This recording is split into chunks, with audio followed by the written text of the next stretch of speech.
pessoal, tudo bem? Para quem ainda não me conhece, meu nome é Elaine, sou professora de História e no vídeo de hoje nós vamos começar a falar sobre as revoluções de fevereiro e outubro de 1917 na Rússia. No vídeo anterior, nós falamos sobre o primeiro movimento revolucionário, que ficou conhecido como Domingo Sangrento, de 1905, e falamos também sobre a desastrosa participação dos russos na Primeira Guerra Mundial. Esse decorrer de anos e anos de más condições de vida da população, fome, miséria, problemas políticos, o czarismo e essa participação na guerra, levarão então em 1917 ao início das duas revoluções. Então vamos lá conferir. Bom, gente, então vamos recordar o seguinte: a participação russa na Primeira Guerra Mundial ela foi um desastre completo. 1.700.000 soldados mortos, incontáveis prejuízos agrícolas e industriais, a fome e a miséria se agravaram e o czar Nicolau II não tirava o país da guerra. Em fevereiro de 1917 começa a primeira parte da Revolução, a Revolução Menchevique, também chamada de Revolução Provisória. Quem vai assumir o poder na Rússia é este homem que está mostrando aí na foto, que é o Alexander Kerensky, um advogado. Já havia uma grande mobilização popular, comandada pelos sovietes, lembra deles, os comitês populares, e a situação do czar Nicolau II estava praticamente insustentável. No dia 27 de fevereiro de 1917, ele é tirado do poder e uma república é instaurada. República essa liderada pelo Alexander Kerensky, um menchevique. O desejo da população russa era tão grande em tirar o czar do poder que quando os mencheviques assumiram, eles receberam apoio de todo mundo, inclusive dos bolcheviques, dos seus adversários políticos. No primeiro vídeo sobre a Revolução Russa eu falo sobre essa diferença. E aí assim, a ideia dos mencheviques era ficar no poder provisoriamente, até que eleições fossem convocadas. Lembrem-se que esse grupo era aquele que queria implantar o socialismo em etapas. Só que aí os meses foram passando e o desejo da população não foi atendido. A Rússia não saiu da guerra, os nobres mantiveram suas terras, os burgueses mantiveram suas indústrias, os camponeses e operários continuaram sendo explorados, a fome e a miséria continuaram. Quais as vantagens que os mencheviques trouxeram para a população russa? O fim do czarismo, derrubando Nicolau II do poder, a volta da liberdade de expressão, o fim da censura à imprensa e, neste momento, os exilados políticos, tanto mencheviques como bolcheviques, puderam voltar ao país com tranquilidade. Lembrem-se que muitas pessoas que eram opositoras do czar Nicolau II tinham fugido do país, dentre eles lideranças mencheviques e bolcheviques. Os meses foram passando, os mencheviques não fizeram as reformas prometidas, aliás, a revolução prometida, porque reformas eles acabaram fazendo, alguma coisa mudou. E aí, em outubro de 1917, será a vez dos bolcheviques tomarem o poder.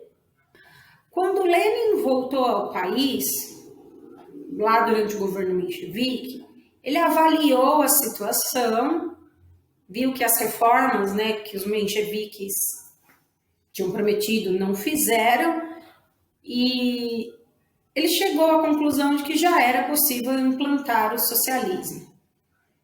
Ele convocou os bolcheviques e, com o lema Paz, Terra e Pão, incentivou o povo a fazer uma nova revolução e acabar com o governo provisório. Essa imagem mostra o Lenin em seus discursos. Ele percorreu várias cidades russas tentando mobilizar a população do país.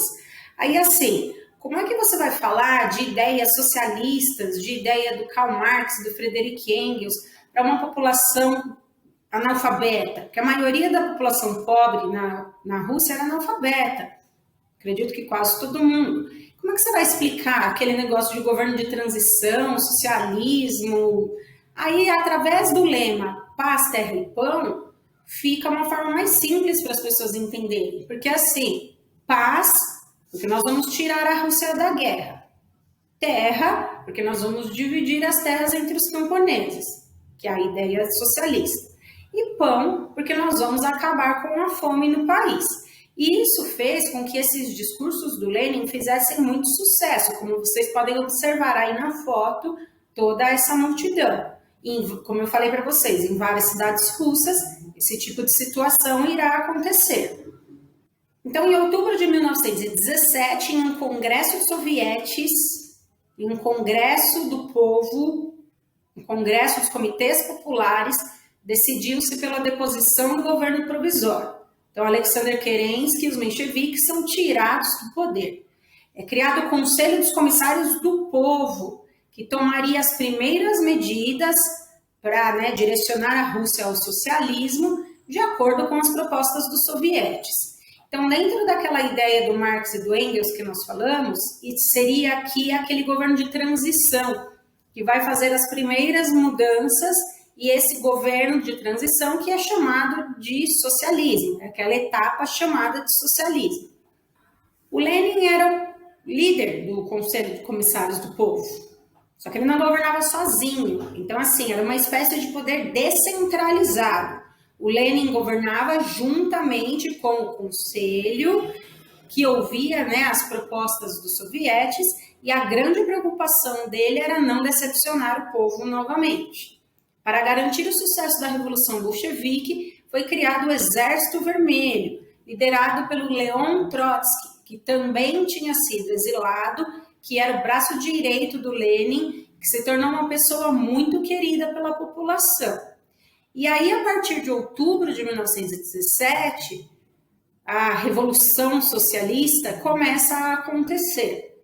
As terras foram divididas, os operários assumiram o controle das indústrias, bancos são nacionalizados, porque aí o governo precisa de dinheiro para bancar essas mudanças, e é feita também uma grande campanha de alfabetização de camponeses e operários, que lembra que eu falei para vocês que a maioria era analfabeta.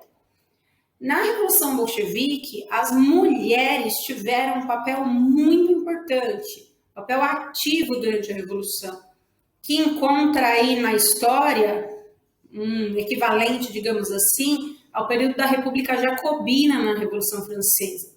Uma mulher chamada Alexandra Kollontai foi nomeada ministra, os direitos das mulheres foram ampliados e os direitos das diversas etnias que compunham o território russo foram respeitados.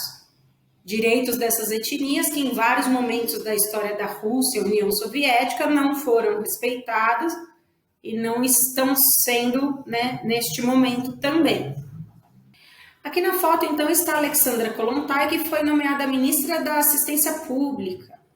Ela dizia que precisaria haver uma igualdade de direitos, onde os homens dividissem com as mulheres o trabalho na casa, as tarefas de casa, melhor dizendo, e o cuidado com as crianças, com os filhos, para que as mulheres pudessem exercer papéis públicos, para que as mulheres pudessem estudar, pudessem trabalhar. Então, não é uma questão de ajuda, é uma questão de divisão de tarefas, de igualdade de direitos.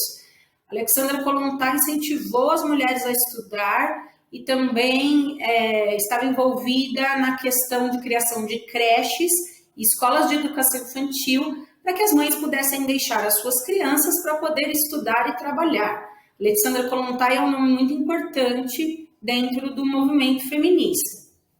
Faltava uma questão, a saída da Rússia da guerra.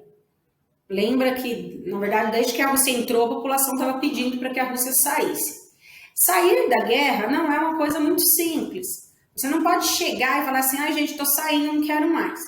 Você precisa avisar os seus aliados que você está se retirando e explicar o motivo da sua retirada. No caso aqui, a Rússia teve que avisar a Inglaterra, a França e os Estados Unidos, países da Tríplice Entente. E a Rússia tinha um problema aí com os alemães, que estavam tentando invadir o seu território. Então, para sair da guerra, a Rússia assinou com os alemães o Tratado de Brest-Litovsk. Tratado este que cede aos alemães estas áreas que estão em cor de rosa mais claro aqui no mapa. Porque a ideia era assim, tá bom, os alemães querem a terra, então tó as terras para vocês. Vamos resolver a nossa situação aqui dentro da Rússia, que estava passando pela Revolução Bolchevique. Então, assim, né, alemães, vocês não invadem aqui? Não, mas dá essas terras. Então, assim, né, dá as terras para eles, vamos resolver nossa vida, depois a gente vê o que vai fazer. Em novembro de 1918, esse tratado foi anulado, que a Primeira Guerra Mundial acabou e, né, a Alemanha acabou, né, perdendo aí os seus territórios e a Rússia teve os seus territórios de volta, inclusive o território da Ucrânia. Então, olha a situação que a Rússia estava passando. Em 1914 começou a Primeira Guerra Mundial, em fevereiro de 1917 teve a Revolução Menchevique, em outubro de 1917 a Revolução Bolchevique, em novembro de 1918 acaba a Primeira Guerra Mundial e vai começar a Guerra Civil Russa. Então, num período aí de 4 anos, os russos passam, né, por várias turbulências. Sobre essa guerra civil e o que aconteceu depois dela, nós vamos ver no próximo vídeo. Espero que você tenha gostado do vídeo, que ele tenha te ajudado. Se você ficou com alguma dúvida, deixe um comentário aqui embaixo. Não se esqueça de dar um like, de compartilhar o vídeo, que é muito importante para mim, também de se inscrever no canal e ativar o sininho para não perder nenhuma notificação. Eu vejo vocês no próximo vídeo, onde nós vamos terminar este assunto Revolução Russa, ok? Então, um beijo a todos e até o próximo vídeo. Tchau!